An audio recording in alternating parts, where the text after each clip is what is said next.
welcome to episode 15 of Space Panda, even more abridged, to properly get across what actually happens in episode 15 without gameplay that throws me off enough to keep distracting me from the train of thought.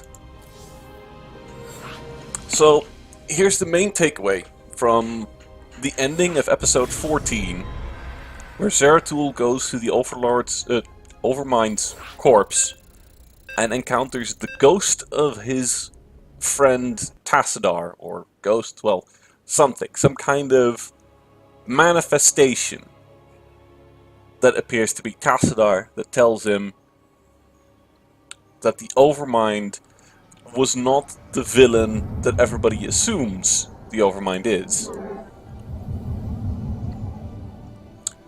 That the Overmind in fact showed some form of bravery and defiance.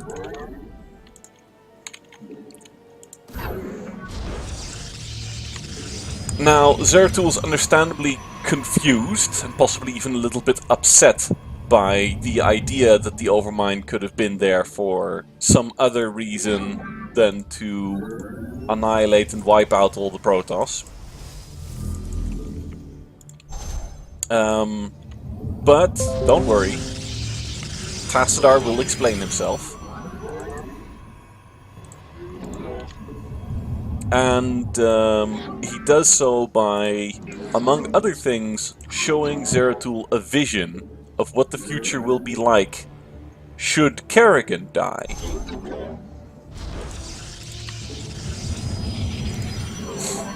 As it turns out that Kerrigan might well be the only thing that can stop the universe from ending as they know it. And to make sure that Zeratul really understands this, the vision that he shows him is a vision that the Overmind had of the Protoss gathering on Shakuras, the homeworld of the Nerazim, or Dark Templar, where they perform a final stand against the dark forces that seek to annihilate pretty much most of the known galaxy.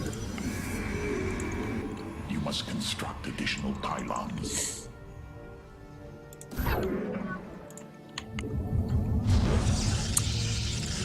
More pylons. So that is exactly what happens.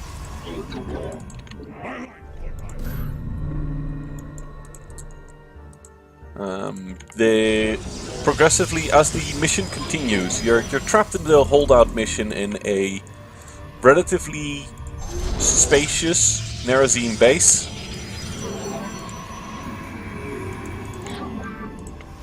And yeah, as the mission continues, more and more Protoss show up to help with the defense. Notable Protoss heroes, such as Selendis and Artanis, as well as a whole bunch of Protoss B-roll characters that don't appear to be very interesting or important, to be honest. At least not in the mainline games or the novels that I've read. So, make of that what you will.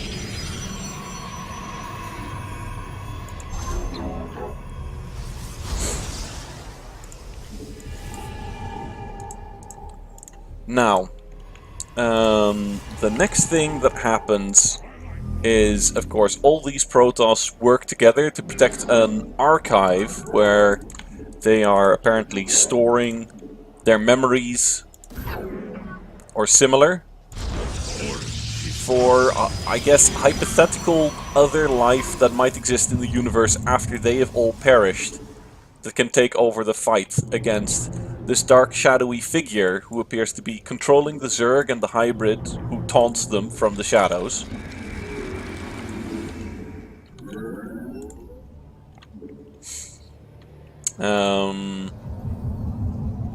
But yeah, no matter what you do in that mission, it doesn't matter how, it doesn't matter when, eventually you will die. And that's kind of the thing that I dislike about it. It feels so incredibly arbitrary, and in fact it is incredibly arbitrary. Wow, that SCV really wants to get in here. Anyway,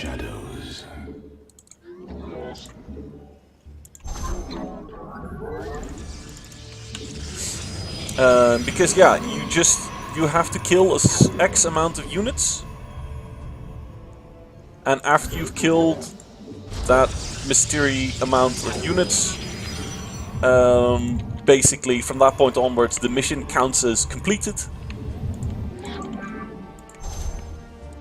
and you are just supposed to die at that point. You're supposed to just hold on. One of the original achievements for the mission was to hold on for as long as you could and just score as many additional units as you want.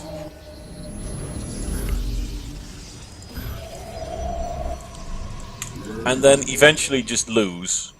That's the idea.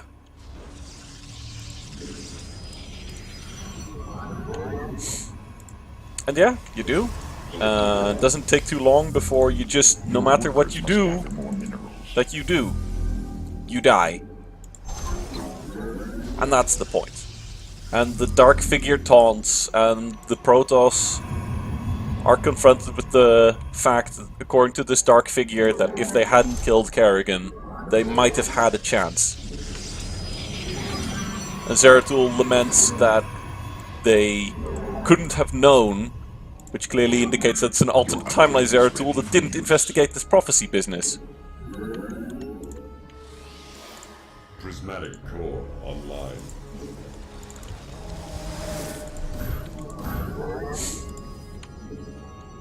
Because the actual Tassadar, of course, knew.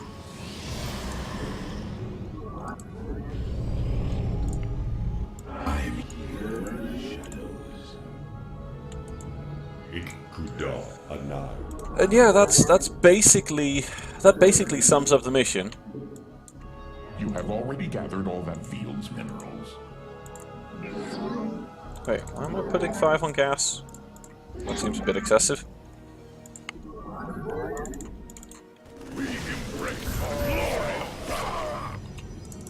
Well, let's go end this mission.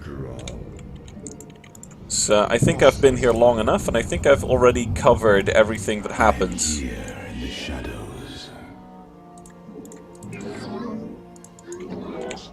Channel the light of Io. And I am not playing this match very well, but that's okay. It's just against the low-class AI, should be fine.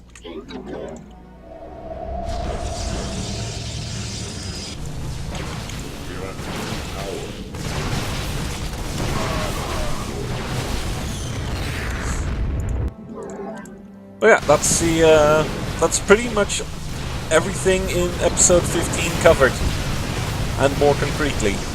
I also talked a little bit about where the Protoss came from and where the Zerg came from, the whole business with the Xel'Naga creating the Protoss for the so-called purity of form, and the Zerg for the so-called purity of essence.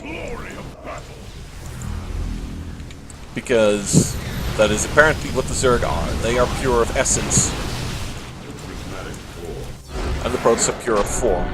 And they were created in sequence. The Protoss first, hence why the Protoss are often referred to as the firstborn, and the Zerg second.